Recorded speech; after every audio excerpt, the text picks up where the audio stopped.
So let's go try it out. We now have a point class that has constructors, a destructor, getters, and setters.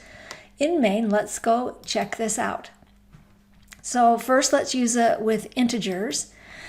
So now we want to define an object of type point. And because it's a template class, then it also requires not only that you put type, but also that you put these less than, greater than brackets. And inside there, list the type that it's going to be.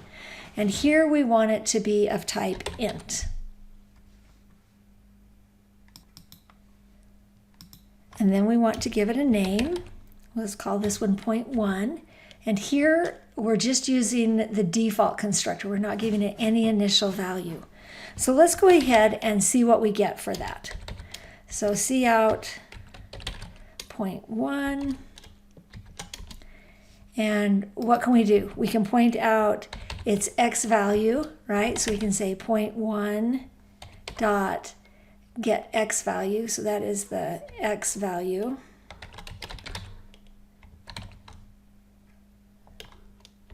And then we can put a space and the y value.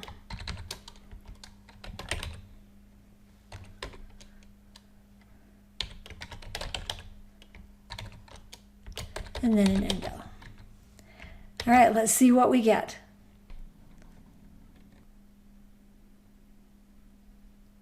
Oh, and we have errors. Not too unusual since we have written so many. So it says, oh, point was not declared in this scope. So what we forgot was to do our header files.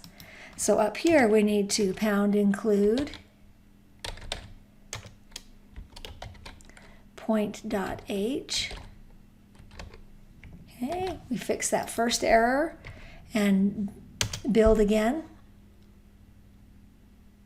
Okay, and it compiled. So then we can run it by going to the bin file and looking for ca.exe and running it. What we get a point 1 with 0, 0. Okay, so our default constructor worked the way we expected it. Let's go ahead and define a point using the other constructor. Again, we want this to hold ints, and I'm going to call this point 2. But this time I'm going to give it 2 values. So let's say 18 and 23. So there's the 2 values that we're sending it. And then let's go ahead and print out the same message here, but now we'll do it about point 2. And we'll say point 2.x value and point 2.x value. And compile it. And run it.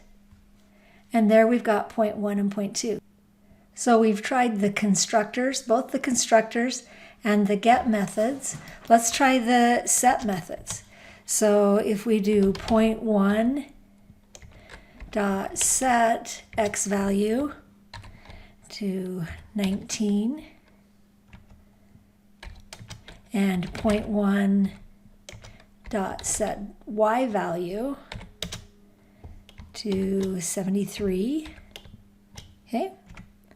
And then let's see what point 1 looks like. So here we have it up here, and then we'll write it down here again and see what it looks like after we change it. And that will see what our set methods look like.